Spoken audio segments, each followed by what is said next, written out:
Beleza, pessoal? Tudo bem? Então vamos agora para a nossa terceira aula do nosso curso. Como vocês já sabem, meu nome é Marcelo Brito. Então, pessoal, vamos pegar nossa apostila agora e vamos direto para a página 55, onde a gente vai ver o método geográfico. Esse método, pessoal, ele também é alfabético, mas a principal atenção é voltada para os estados, cidades e para as regiões.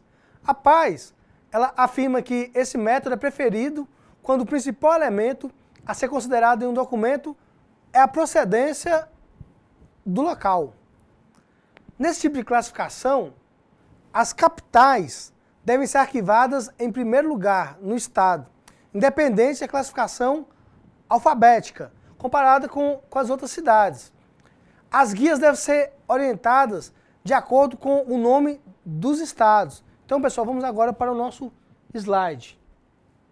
Então, aqui, pessoal, a gente tem o nosso slide que é da organização de arquivos por estado. Então, a gente tem um exemplo de organização do arquivo por estado. Então, aqui você percebe que tem o estado do Amazonas, e aqui já está vindo a hora, tá vendo? Primeiro, o que ele fez? Ele arquivou na pasta do Amazonas.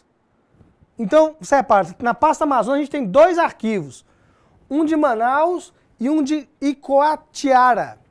Então, se fosse olhar pela ordem, o I vem antes do M, mas tem a regra, quando a gente trata de estado, então o que vem antes?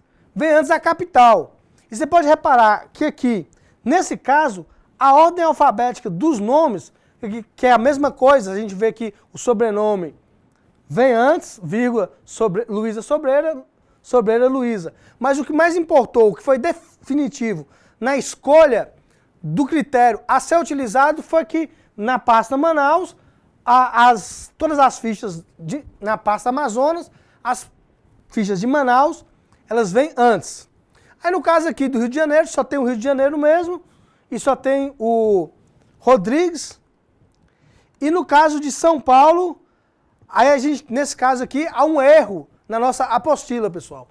Porque você pode reparar, porque qual é o erro que a gente percebe na nossa apostila nesse momento? Já que o critério para vir anterior é que a capital vem antes, é que eles colocam que Campos veio antes. Então, o que a gente vai estar fazendo é colocando o São Paulo antes. Então, Almeida, José, isso aqui também só interfere se for as pessoas da mesma cidade, que aí esse será o terceiro critério que a gente irá utilizar, que vai ser a ordem alfabética do nome. Então, pessoal, a gente tem o nome da cidade, tendo o nome da cidade como critério principal. Aqui já é outro tipo de arquivamento. Quando o aspecto principal da classificação, pessoal, for a cidade, então a gente deve seguir uma ordem alfabética extremamente rígida, sem preocupar se é a capital que deve vir antes e de que forma. Nesse caso, todas as cidades elas serão classificadas de forma idêntica. Então, o único critério a ser utilizado nesse tipo de arquivamento vai ser o quê? A ordem alfabética. Então, vamos para o nosso próximo slide. Então, pessoal, agora vamos fazer o seguinte. Agora vamos direto para o nosso slide, onde a gente vai ver a organização do arquivo por cidade. Então, na apostila suas aí, a gente vai ter a tabela 12.2, que é o exemplo de organização do arquivo por cidades. A gente tem 3 divisões, cidade, estado e o correspondente, que é o nosso cliente. Então, a gente tem como exemplo de cidade, a cidade de Campos, a cidade de Icoatiara, a cidade de Lorena, a cidade de Manaus, do Rio de Janeiro e de São Paulo. Nos estados a gente tem Rio de Janeiro, Amazonas, São Paulo, Amazonas de novo, Rio de Janeiro, São Paulo e os nossos clientes. Nesse aspecto aqui, pessoal, que é uma organização do arquivo por cidade, qual é a regra que foi dita?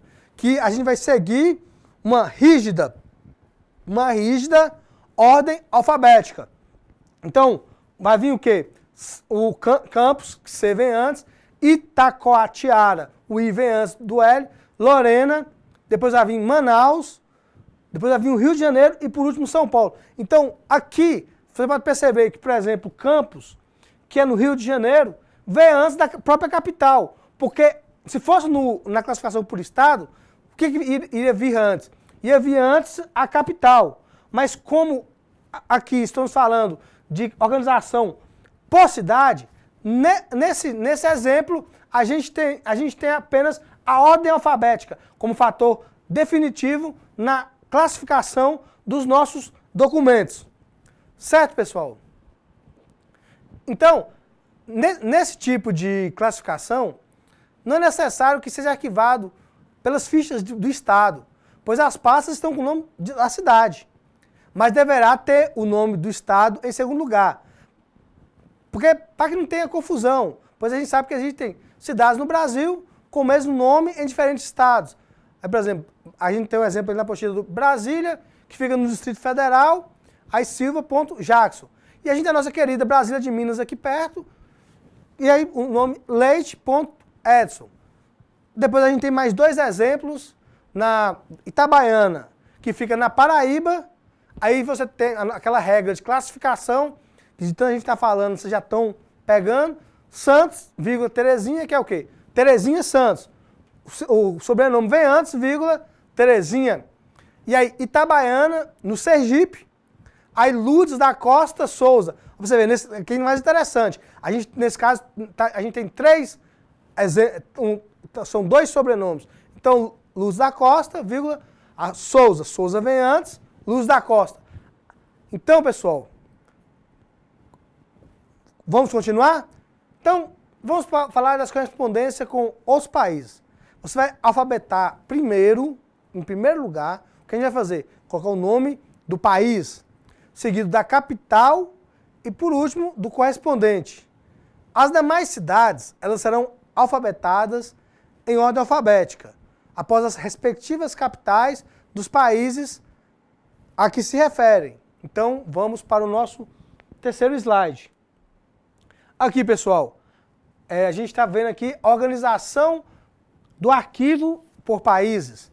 Então, essa tabela também está na nossa gloriosa apostila. Então, tabela 12.3, exemplo de organização do arquivo por países.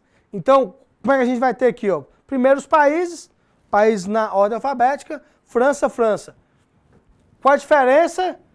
O que a gente viu nesse caso, a capital vem antes. Então, qual foi o que veio primeiro? Foi Paris, depois veio Lorena.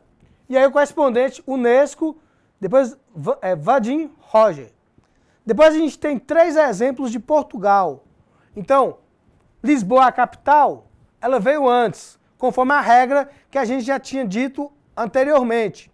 E depois, Coimbra e Porto. Nessas duas aqui, o que foi o critério? Aí já entrou a ordem alfabética. Coimbra, você vem antes, Albuquerque, Maria, Ferreira, Antônio. Se os dois fossem de Coimbra, tanto a Maria Albuquerque quanto o Antônio Ferreira, o que aconteceria? A ordem deles continuaria a mesma, porque aí nesse caso a gente iria organizar os correspondentes por ordem alfabética, porque o critério de país é igual. No caso, se fosse o critério, ou então se fosse Porto ou se fosse Coimbra, o critério de cidade é igual. Então aí o critério que a gente iria observar seria o critério dos correspondentes, o critério do nome. Aí sobrenome vai para frente, vírgula, Albuquerque, e eles iriam permanecer. Tudo certo, pessoal? Tranquilo? Beleza, então. Então, as vantagens do método geográfico é que ele é direto e de fácil manuseio. A desvantagem é que existem duas classificações, né? A gente tem que estar classificando o local e depois o nome do correspondente. E também pode ter sido, a gente pode introduzir cores como algum elemento para chamar a atenção e para facilitar o acesso aos documentos. Então, pessoal, tranquilo? Beleza, então. Então, vamos agora para o método numérico. Apostila na página 57. O método numérico, ele constitui-se na atribuição de um número a cada correspondente ou cliente, pessoa física ou jurídica, obedecendo-se à ordem de entrada ou de registro, sem qualquer preocupação com ordenação alfabética, já que o método existe um índice alfabético remissivo. Além do registro em livros ou fichas das pastas ocupadas, a fim de se evitar que sejam abertas duas ou mais pastas com o mesmo número, é indispensável um índice alfabético remissivo, sem qual fica difícil a localização dos documentos. Nesse método, pessoal, você aproveita o número que se torna vago. Por exemplo, vamos pegar o exemplo da apostila cliente com o número X, né, uma incógnita. Quando ele deixa de estabelecer negócios com a empresa, ele terá seus documentos que são levados para o arquivo permanente, que é o que a gente viu na teoria das 3 idades, e depois, quando chegar um novo cliente, por exemplo, o próximo cliente que chegar, o cliente irá herdar o número do cliente que acaba de ter a documentação arquivada no arquivo permanente. Então, acabou de chegar um cliente, o cliente deixou de estabelecer negócio com a nossa empresa. Ficou vago, em vez de vir mais um para frente, não. Aquele número fica vago. E aí a gente chega um novo cliente, o nosso próximo cliente pega aquele número vago e passa a responder por esse número. Certo? Tranquilo? Belezinha? Então, pessoal, para que a gente tenha um controle, pois é humanamente impossível memorizar tantos números, o controle pode ser feito por uma tabela no Access ou mesmo planilha no Excel.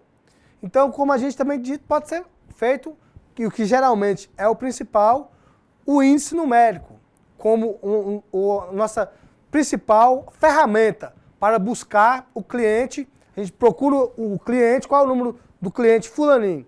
Vai lá no F, fulaninho, número tal. Então a gente vai lá, a gente vai ter todos os documentos do nosso cliente arquivados. Tranquilo? Então, pessoal, iremos falar agora, calma um pouquinho, né? Do método numérico cronológico. Então, a gente vai organizar os documentos tomando por base uma data. Podendo ser a data de produção do documento ou o período que esse documento está se referindo. A gente já viu naquela parte que a gente falou anteriormente, que a gente olhou aquela tabela com vários métodos. Então, esse é o método ideal para arquivar documentos contábeis, balanços, balancetes, contas a pagar e receber depois que essas já foram agrupadas pelo credor e pelo devedor. Segundo a nossa apostila, a gente tem a seguinte definição. No método numérico cronológico, além da ordem numérica, deve ser observada a data. Essa modalidade ela é adotada em quase todas as repartições públicas. É a definição da paz. Assim, pessoal, além da ficha numérica, também chamada de ficha de protocolo, que é o registro propriamente dito, onde será indicada toda a movimentação do documento do processo, deve ser preparado índices auxiliares, em fichas que são alfabéticos, de procedência de assunto, para facilitar a recuperação da documentação. Qual é a vantagem dessa maneira de arquivamento? Maior grau de sigilo, menor possibilidade de erro, por ser mais fácil lidar com números do que com letras. A desvantagem é que é um método indireto, obrigando duplicidade de pesquisas. Então, vamos agora por mais um slide, vamos ver o método dígito terminal. O método dígito terminal, ele surgiu decorrente da necessidade de serem reduzidos erros no arquivamento de grande volume de documento, cujo elemento principal de identificação é o número. Entre as instituições de grande porte que precisam arquivar a parte considerável dos seus documentos por números, a gente pode citar o INSS, as companhias de seguros, os hospitais, os bancos, entre outros, que é a definição da paz. Então, pessoal, nesse caso, os documentos são numerados sequencialmente, mas temos uma característica específica desse modo. Os números, dispostos em 3 grupos de 2 dígitos, cada um, são lidos da direita para a esquerda, formando pares. A gente vai ver agora um slide que vai explicar direitinho para vocês.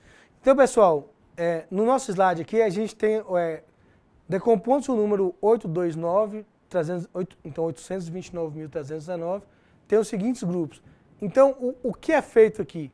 Você vai dividir o número em grupos de 2. Então, a leitura ela vai ser feita da direita para a esquerda. Ou seja, então a gente vai ter o grupo 19. Então, o que a gente fez? Tinha 829.319. Dividiu, deu 82, um grupo, 93, outro grupo, 19, um grupo. Mas como é que é? É da direita para a esquerda. Então, o 19, olhando da direita para a esquerda, ele vem antes. Então, o 19 será o grupo primário, o grupo 93 será o grupo secundário e o grupo 82 será o grupo terciário. E a gente tem outro exemplo aqui, que é o seguinte, fazendo a leitura. Quando o número for composto de menos de 5 dígitos, serão colocados zeros à sua esquerda até que haja a complementação. Então, a gente tem um exemplo no número 41.054, ele vai virar o quê? 0,41,054. Então, a gente vai ter 54, aqui ficou 20, mas é 10, e 0, 0,4, 10, 54, que esse é o nosso número. Então, tranquilo, pega o número, divide dois números, pega do quê? Da direita para a esquerda, o primeiro da direita para a esquerda, primário, secundário, e assim sucessivamente. Tranquilo, pessoal? Quais são as vantagens dessa maneira da gente estar arquivando? Redução dos erros de arquivamento, também tem a rapidez para que a gente venha a estar localizando, e arquivamento, uma vez que trabalha com grupo de 2 dígitos. Expansão equilibrada do arquivo, dividido em 3 grandes grupos. Tem a possibilidade de uma divisão equitativa do trabalho entre os responsáveis pelo ato de estar arquivando. Beleza? E as vantagens que a gente tem é que é uma leitura não convencional dos números e a exposição física dos documentos de acordo com o sistema utilizado na leitura. Então, pessoal, agora a gente vai estar falando, para concluir, os métodos por assunto e o método Variadex, que estava naquela lista que a gente viu anteriormente. Então, nesse momento agora, aprenderemos sobre esses seguintes métodos. O método por assunto, que é um método complexo de implementação, mas ele é muito utilizado quando se trata de grande número de documentos e uma variação do método alfabético, mas que utiliza cores como elementos auxiliadores na organização dos documentos, que é o método Variadex. O método de arquivamento por assunto não é de fácil aplicação, pois depende da interpretação dos documentos sob análise, além de amplo conhecimento das atividades institucionais. No entanto, é o mais aconselhado nos casos de grandes massas documentais e variedades de assuntos. Geralmente, esse método de arquivamento por assunto, ele é utilizado, por exemplo, algumas vezes nas bibliotecas e também em arquivos pessoais. Nós temos aqui uma mulher trabalhando no arquivo. Vocês podem reparar que ela está pegando algumas pastas. Nesse caso, cada pasta dessa vai estar sendo classificada por um determinado assunto, e aí ela irá, posteriormente, os assuntos são arquivados por ordem alfabética, e ela irá procurar o seu arquivo específico. Então, pessoal, não existe um padrão específico de classificação por assunto. Mas as instituições criam suas estratégias organizacionais, onde os assuntos são separados em grupos específicos, sob títulos principais, e esses subdivididos em títulos específicos, partindo sempre dos conceitos gerais para os conceitos particulares. O maior ou menor grau de detalhamento dependerá das características do próprio serviço e dos aspectos específicos de cada empresa. Então, pessoal, recomenda-se que tal levantamento seja feito em fichas, porque o nobre aluno inteligente, porque o nobre aluno e a inteligente aluna devem estar perguntando, pois a resposta está na sua apostila, e quem está acompanhando sabe que, para facilitar a fase posterior de reunião dos assuntos em classes, grupos e subgrupos, de escolha de termos significativos para representá-los, e, finalmente, de opção pelo método a ser adotado. Então, continuando na apostila, nós teremos essa tabela. Também vai ter agora o slide por assunto. Então, pessoal, aqui a gente tem o arquivo organizado pelo método por assunto. Então, a gente tem aqui o exemplo do planejamento do arquivamento, utilizando o método por assunto. É a tabela 15.1, exemplo de um arquivo organizado pelo método por assunto. Então, aqui a gente tem, aqui a pessoa está utilizando como se fosse, o guarda-roupa como se fosse um arquivo. Então, o vestuário, roupas, pode ser uma loja. Nesse caso, o que a gente tem? Ou então, o quê? Um arquivo com as determinadas fontes de compra, venda e tal. Então, a gente tem aqui as roupas, vestuário, masculino, feminino e infantil. Então, no vestuário masculino, aí vem o quê? Masculino, feminino, infantil, então dividiu camisas, calças, as meias, os casacos e os paletós, cada um no local específico. Então, você vai ter uma questão específica. Roupas, depois você vai dividir se elas são masculinas, se são femininas, ou são infantis, e depois você vai dividir pela especificidade de cada artigo. Então, no caso das camisas, as calças, as meias, os casacos e os paletós. E depois as saias, blusas, as meias, os casacos e os vestidos. E para concluir, aqui no caso, os recém-nascidos, depois de 1 até 4 anos, de 5 a 10 e de 10 a 15 anos.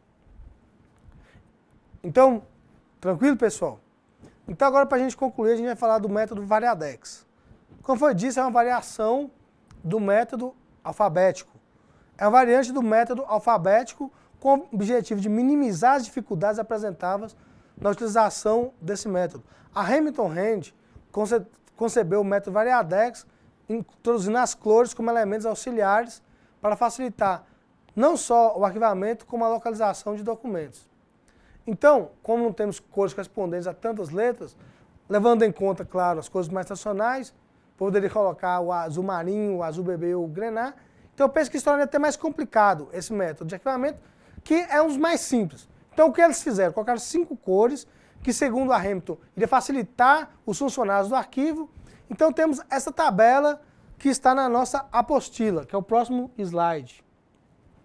Então, aqui, pessoal, tem o método Variadex, a tabela 15.2. Então, o que eles colocam? Pela ordem alfabética. Então, você faz uma pasta com a letra A, B, C, D e abreviações, coloca classifica com a cor ouro. A F, F, G, H e abreviações com a rosa, a I, J, K, L, M, N verde, O, P, Q e abreviações azul, e a R, S, T, U, V, X, Y, W, Y, Z, a palha. Então, a gente vê aqui que é a classificação que a Hamilton Hand, responsável e detentora da patente desse método de classificação, utiliza. Que nesse caso aqui a gente já tem a classificação específica, que é o exemplo dado pela Paes, tabela do método Variadex, exemplo do arquivamento com cores. Então aqui, CCatran,SA, deu entrada com C, que é a abreviação, cor ouro. Decote, Maria Luísa, Decote, rosa. Figueiredo, Hugo, Figueiredo, verde. Flores, Flores, verde. Ponte, Ponto Armando, deu entrada com ponte, azul. E Trota, vírgula Luiz, Trota, palha. Fonte País, Marilena Leite, que é uma grande especialista na área, diz que as cores utilizadas no método Variadex podem ser aplicadas em outros métodos. Isso representa uma técnica excelente para localizar os documentos. Então, pessoal, tudo bem? Já está dando para ter uma noção bacana do que seja a nossa matéria. Já é possível fazer pequenos arquivamentos. Então, a gente vai fazer o seguinte. Vocês vão voltar a nossa apostila na página 51. Está todo mundo já com a apostila nessa página? Beleza? Então, o resumo lá vai falar o seguinte. Você aprendeu as regras de alfabetação e viu que os itens 1 e 6 e 7, lá naquela hora que a gente viu que só apareceu a escrita, são usados para grau de parentesco. Porém, o primeiro refere a nomes diferentes, o segundo para nomes iguais e grau de parentesco diferentes. Portanto, o profissional deve ficar atento para não errar no arquivamento.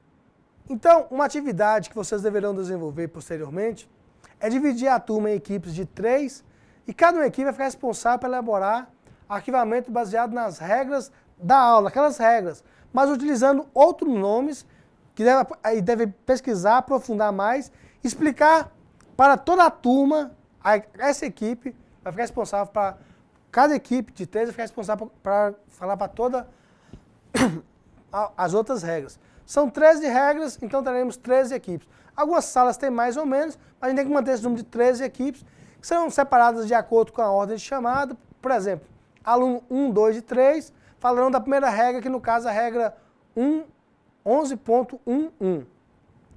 Já os alunos com o número 4, 5 e 6 falarão da segunda regra, que no caso é a 11.1.2. E assim sucessivamente, certo? Então é isso, galera. Fé em Deus, pé na tábua. E nos veremos em mais um vídeo, que será mais uma videoaula, que será a última. E sempre que vocês quiserem, nos fóruns. Valeu, galera. Muita paz e conhecimento para vocês. Fui.